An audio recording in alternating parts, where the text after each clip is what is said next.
Hello friends and welcome back to MOVIEZ Villa. Today we will talk about the movie Prisoner. Spoiler alert. Without wasting time, let's get into the video. Keller Dover, Hugh Jackman, and his son Ralph are hunting deer. Ralph drops a buck as Keller recites the Lord's Prayer, then smiles approvingly at the teen. On the drive home, Keller tells his son to always be ready. An old RV drives past the Dover house. Later they talk about the family finances. Ralph wonders why they don't rent out the grandfather's old apartment. Keller says it is in too poor condition. The family, Keller, his wife Grace, son and daughter walk to a neighbor's house for Thanksgiving dinner with their friends the Birches. The families have a good time together. While the adults cook, the kids go out. Anna Dover jumps on the old RV parked by the curb. They realize someone is inside and return to the Birch house. Franklin Birch, Terrence Howard, is an affable man and plays a lousy trumpet. After dinner, the younger 6-year-old daughters leave to go back to Anna's house to get her safety whistle she is supposed to carry at all times. Sometime later, Keller realizes the girls haven't returned and that the teens hadn't escorted the two young ones. Keller searches his own home to no avail. Ralph returns from looking also and mentions the RV from earlier. Detective Loki, Jake Gyllenhaal, has Chinese food alone and chats with the waitress. His phone buzzes. After a police hunt, the white RV is found parked outside a gas station next to a wooded area. When Det. Loki, who heads the case, goes to confront the RV's driver, Alex Jones, Paul Dano, Alex panics, tries to speed away but crashes into the trees. Alex is taken in for questioning, but it is found that he has the IQ of a 10-year-old and rarely speaks. Detective Loki goes to see Alex's aunt, Holly Jones, Melissa Leo, who raised him with his uncle after his parents died when he was 6. Alex's uncle left home a couple of years ago after a domestic dispute with his aunt. Alex spends most nights sleeping in the RV and does not have many things. The RV shows no forensic evidence indicating the girls were forcibly taken into or struggled inside the RV, and Alex's low intelligence means he couldn't have covered up such evidence. At night, many volunteers search the woods calling for the girls. Loki comes to the Birch house and gets better photos of their daughter. At the Dovers, Loki tells Grace they passed the lie detector tests they did. He asks if there was a reason the girls ran away. Grace is weepy and says the girls were happy. Loki vows to find the girl. He greets Keller, who seems sure it must be the RV driver.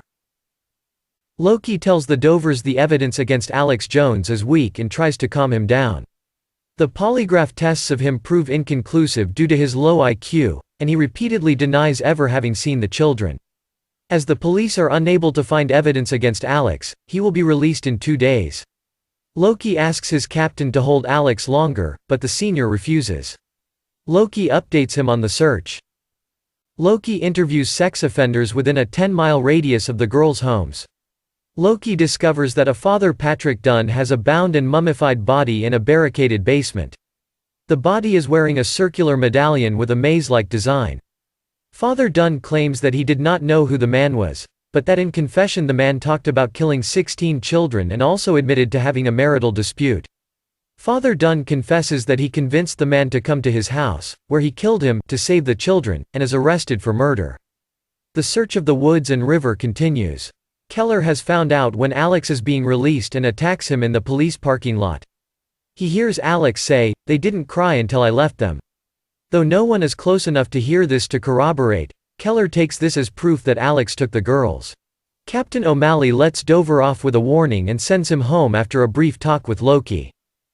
At the Jones house, Loki interviews Alex and Holly again about the parking lot incident. He threatens to send the aunt to jail if Alex is not honest. He then leaves and stands in front of an old car. Grace is distraught. Keller gives her a sedative to help her sleep. He tells his son to be brave and grown up and look after his mother, then leaves the house. That night, Keller abducts Alex at gunpoint while walking his dog, and imprisons him in his father's old abandoned, run-down apartment house. The next morning he shows Franklin Birch, the captured man bound with duct tape. Birch is horrified as Keller starts questioning. Detective Loki researches past unsolved missing children's cases. One is Barry Milland, a boy missing since age 6, 26 years ago. An interview with his mother shows her playing and replaying a VHS tape of him just before his abduction. He interviews Father Dunn again, in custody. Dunn says the man abducted kids in daylight and took more than one at a time. Loki feels the info is useless. The body is not identified by DNA or missing persons reports. Keller repeatedly beats Alex for information, enraged that the man won't say what he did with the girls. During a candlelight vigil for the missing girls, Detective Loki notices a man acting suspicious but loses him in a chase. That evening Birch watches the news item on TV about the man. They show a sketch and the next day he goes to see Dover and tell him there is another possible man. Loki and his boss, Captain O'Malley, argues about resources for the continuing hunt. Loki watches the video of Alex's interview. He gets a phone call tip. A discount store clerk recognizes him and states that he comes in from time to time to examine children's mannequins and buy children's clothing. She promises to contact Loki if he comes to the store again. Franklin is overcome with guilt and tells his wife Nancy, Viola Davis, what they have done and brings her to see Keller. Dover brings her to the apartment where Alex is brutally beaten, bloody and tied to the bathroom floor. Shocked, she unties Alex and tries to talk to him nicely, but he attempts to escape. Dover grabs him. Tied again, Alex watches as Dover starts building something from plywood. Later, Dover then brings the Birches back to the apartment. Keller has built an enclosure around the bathtub in which he nails Alex. It is devoid of light except for a small PVC tube talk hole. Keller says otherwise he would kill the man, and challenges the Birches to let him go. Franklin says it has to stop but does nothing when Nancy tells him to think of Joy. While the Birches' teen daughter Eliza is in the bath, the strange man walks silently in their house. Later the hooded man enters the Dovers' house. Grace hears something and jumps out of bed. She finds an open window and believes Anna had come back. Detective Loki arrives, writes down her statement of someone coming in through the window. Grace shows him the basement, Keller's well-organized workshop.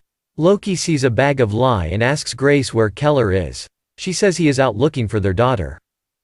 In the pouring rain, Loki follows Dover but is made. Dover turns back from the apartment and goes to a nearby liquor store instead. Loki wonders what he was doing in the area. Dover approaches with a bottle and asks why he is being followed. He says this is first drink in 9 years. Loki urges Dover to take care of himself and his wife. It has been 6 days. Dover gets very angry, but then goes home to sleep. He dreams he sees Anna. Loki works at his computer. He reads an old news archive of a suicide, which occurred at 234 Campobello, the same location Dover was near. The next day Keller tortures Alex with alternating scalding and freezing water from the shower head. Alex tries to talk, but Dover just wants to hear where the girls are. Dover kneels to pray. Loki arrives at the boarded-up building and enters the ground floor. He finds Dover pretending to sleep on the floor. Dover gives the policeman a short tour of the ramshackle building, and then his cell phone rings with the store clerk. The intruder has been spotted. The clerk tells Loki the license plate number, and he leaves quickly. Loki confronts Taylor at his home, notices he is strange and forcibly handcuffs him. He calls it in and searches the house. The walls are covered in drawings of intricate mazes. In a back room, locked boxes are filled with maze books, venomous snakes, and bloody children's clothing. At the police station, both the Dovers and Birches identify clothing belonging to their children from the crates, and Taylor confesses to killing them. Taylor is weeping while handcuffed in the interrogation room and draws a maze. Loki watches for a while then enters. He loses control and beats Taylor during questioning, and other cops rush in. Taylor manages to grab one of the officer's gun from his belt and commits suicide. Back at the apartment prison, Keller sits and recites the Lord's Prayer. At the police station, the captain chides Loki for the death. Keller is drinking as Alex finally talks and mentions something about finding the girls in a maze. Keller goes to the Jones home to apologize to Holly for attacking Alex at the police station. She invites him in and tells Dover her son died of cancer and commiserated. Keller says he dreams of Anna in a maze. Holly also mentions her husband kept snakes. A newspaper headline grabs Dover's attention, the report of Taylor's suicide. Captain O'Malley tries to tell Loki to get over it, you can't win them all, and to find a girlfriend. Loki goes to his workstation in a rage. In a pile of photos, he notices a picture of a maze similar to the one Taylor was drawing. Back at Taylor's house, another cop reveals the blood on the children's clothes is later found to be pig's blood. Taylor is now felt to be a fake killer copying a book titled, The Invisible Man, which prominently features mazes, especially a circular maze, seen in the O in the prisoner's logo and as the maze medallion worn by the body in Father Dunn's basement, which Taylor was drawing while in custody. Loki can't figure out how Taylor had the missing girl's clothes. He returns to the Dovers' house and finds a small sock in the bushes. Someone calls Grace, and she excitedly finds Keller. Joy Birch has been found wandering, drugged and is hospitalized. Keller tries to question the young girl. Anna remains missing. In her drugged state, Joy rambles that Keller was there, giving the people around her the impression that Keller is somehow in on it. Keller rushes off as Loki chases him in the hospital, then to a car chase outside. Loki loses Keller, but heads towards Keller's apartment building and discovers the imprisoned Alex. Keller has gone to Holly's, with a tool belt and offering to do some penance for his behavior. Holly once again is friendly and invites him in for a tea. Keller confronts her about the girls, but the woman holds him at gunpoint and forces him to put on handcuffs and consume the same sedative used to drug Anna and Joy. At gunpoint, she directs him to an old car outside. She reveals that she and her husband had been religious people, like Keller, until their son died of cancer at a young age. Holly and her husband decided to make war on God by making children disappear without a trace to turn their parents into demons, as evidenced by what Keller had become. Her husband then disappeared and she does what she can. She orders Keller to drive slowly and tells him Alex never touched the girls. The car had been covering a pit. Holly tries to force him in and shoots him in the leg. He drops into the hole. She closes the lid and parks the car again over the lid. The captain tells Loki to go to Holly's and let her know about Alex. With a small flashlight, Keller explores his dungeon.